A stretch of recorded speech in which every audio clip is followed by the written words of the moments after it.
Hey guys, it's Nikes, and today we're looking at a very special set. This is the Ninjago Legacy Ninja Character Display, set number 71866. With 447 pieces, this is only $45, which definitely is fair considering the price per piece ratio, but when you also consider the fact that this set includes 8 minifigures, 8 great minifigures, that $45 price tag is pretty insane. This was of course released to celebrate the 15th anniversary of Ninjago, and there really wasn't a better set that they could release to celebrate this. Here are all 8 of the set's minifigures in their magnificent glory, so let's start taking a look at them. First off, we have Kai, who is of course our first introduction to Ninjago 15 years ago, and all of these suits replicate their ZX armors from the 2012 wave and season 1 of the show. And Kai's is pretty dang spot on. You know, there's definitely some differences, but overall, this is pretty damn spot on with the breastplating and the belt with the gold buckles. They all come with a new mask piece, which has the golden crown molded into them, which is definitely very nice because it was printed on the original masks, and those prints could rub off pretty easily. So it is great that these crowns are now printed on. One thing that I'm not a huge fan of is that the crown does like go all the way to the back. It is just completely molded on. I'm not too much of a fan of that, but if it makes, you know, this piece easier to mold, then I don't really have too much of an issue with it. Plus, you can't really see it from the front, so it's not too big of an issue. It's just a little thing at first. It's a little weird. He of course has the classic shoulder armor piece. It's really cool to see that piece used once again. Here is his back printing, which of course has his original flame. I've always seen this as kind of a lion.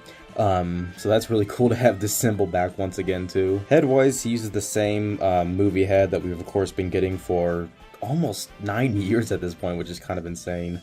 It would be nice to, you know, get a new, just regular head for Kai, but oh well, I guess, you know, we're still sticking with this. And then, of course, he comes with the Golden Sword of Fire.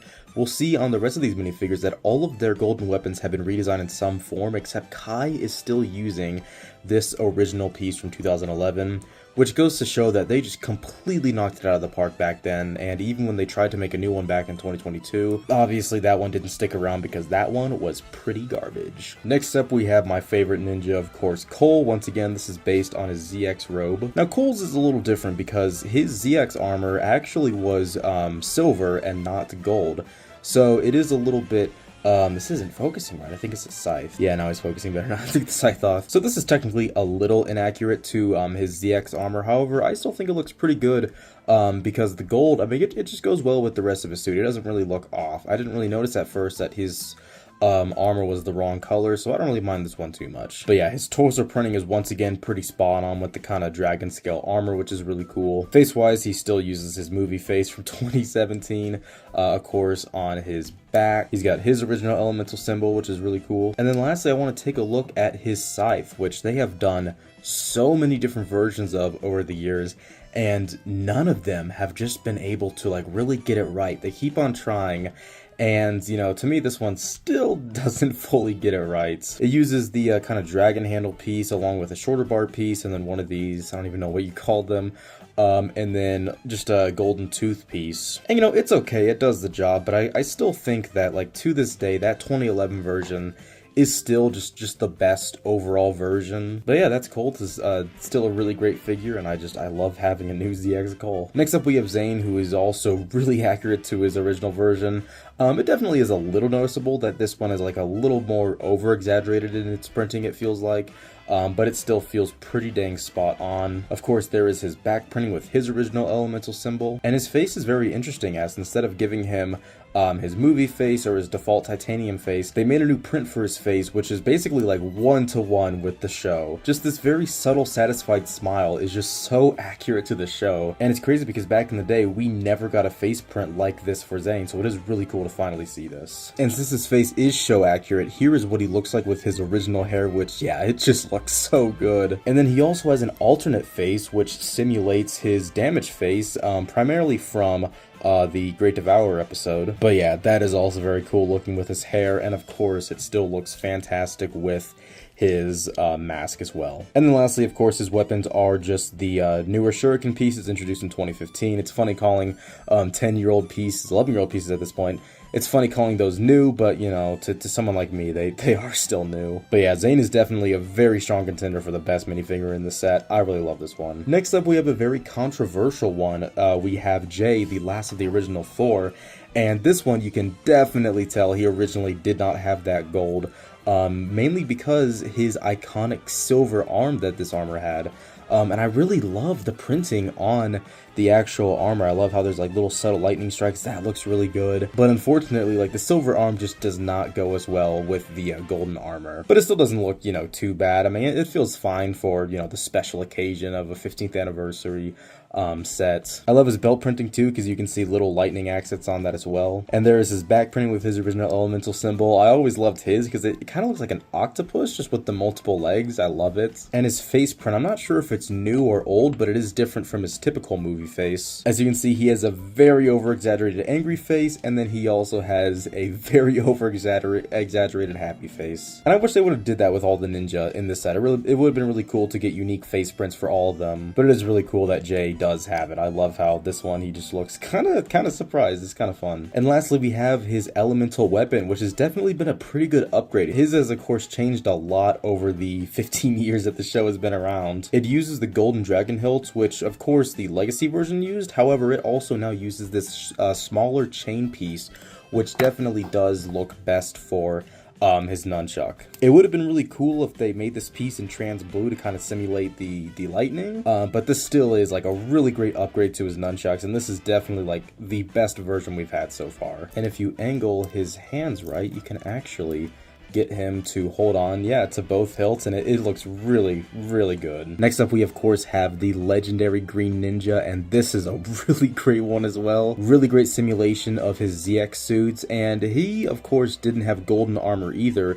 He actually had gunmetal gray armor, which is definitely very interesting, but golden armor definitely fits him very well since he of course went on to become the Golden Ninja. So yeah, I mean, it doesn't really look out of place on here. I'm pretty sure there was like some Ninjago books over the years that did portray ZX Lloyd with golden armor. Here's his back printing. He has that weird snake pattern that he used to have, which is definitely very interesting. His face print, like Kyan Cole's, is just his typical movie face, which is a little disappointing. He's also got the dumb smile on the back. And he also does come with the typical sword that he gets these days, except the sword itself is golden and it still has the tassel. It is interesting that this sword has just kind of become like his default weapon, and I guess retroactively is kind of considered his golden weapon. That's definitely very interesting, considering that this sword piece and the sword in general is of course from the Ninjago movie, which was 9 years ago, which is all already kind of messing with me, man. I can't believe that shit was 9 years ago. And lastly, we have Nia, and seeing that this set is portraying the ninja from season 1, this is, of course, her as Samurai X. Her armor detailing is really cool, not too accurate to her season 1 look, but it still is really great printing. I really love her blue belt, foreshadowing her eventual transformation into the Water Ninja. Another thing I'm not too big on is that her armor piece is the newer scabbard piece, which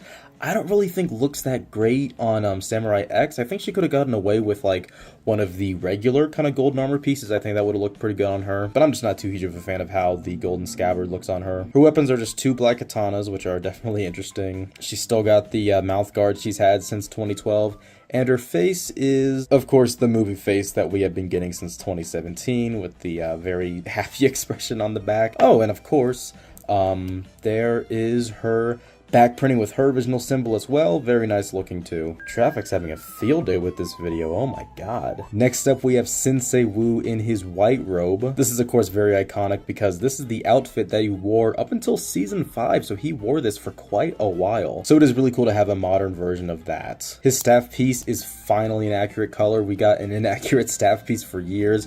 And he's still using that iconic white beard piece that he's been using since 2011. He's got his tan conical hat. There's his torso printing under the beard, which is definitely very nice. Back printing is his classic symbol. Very simple, but it looks very elegant. And here's his face print, not from anything I'm aware of, but it's definitely a funny looking face. But yeah, simple minifigure, but still a really great one to have. And lastly, we have the bonus minifigure to celebrate the 15th anniversary. This is the original Master of Lightning, or Jay's biological mother. This is of course based on her design design that we see in Hands of Time. And yeah, they did a really good job capturing this. It looks really great. I love how it has Jay's, I guess, second elemental symbol. I guess this is the more the kanji, but that looks really cool. I love the lightning detailing on her torso and legs that kind of shimmers. No back face printing, but she has some back printing, which definitely looks really great. And of course, for her accessory, she just has a bolt of lightning shooting out of it. And she also comes with this special stand that all of the anniversary minifigures come with.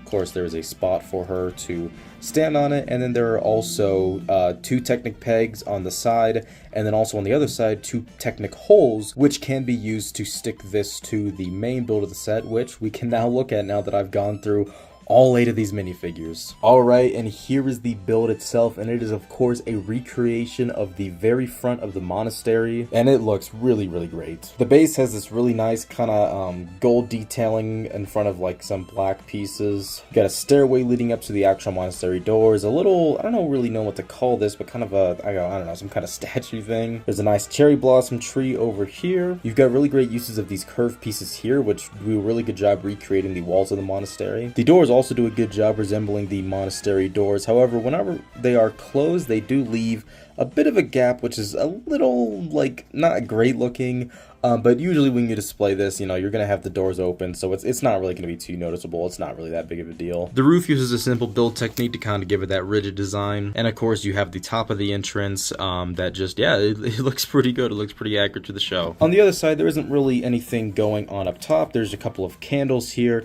and a very limited amount of space where you could, in theory, you know, place a minifigure, but, you know, this isn't really designed for that.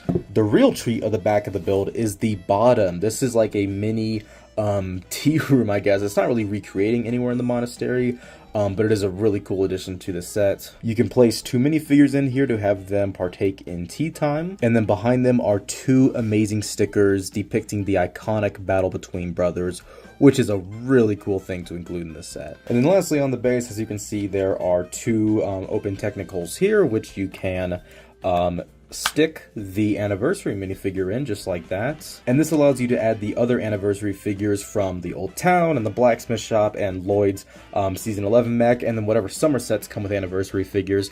This allows you to basically connect them to this build, and ultimately you can build, you know, the ultimate Ninjago 15th anniversary little display piece. And of course, the last major thing to show, you may have noticed that on this build there are multiple of these little clear pieces, and these are meant for displaying the actual ninja. There aren't enough of those clear pieces to display all the ninja, but there are other places where you can fit the rest of them. But it is very cool how much customization this set allows in order to just display it how you want. And yeah, as you can see with all the ninja on there, this is a really amazing display piece to show off 15 years of Ninjago. And overall, this is just a fantastic set. This is an amazing deal, a really great little build. Definitely a necessary pickup for Ninjago fans of all eras, really. So yeah, thank you guys so much for watching this review. Hope you guys enjoyed, and thanks for watching, and I'll see you guys next time.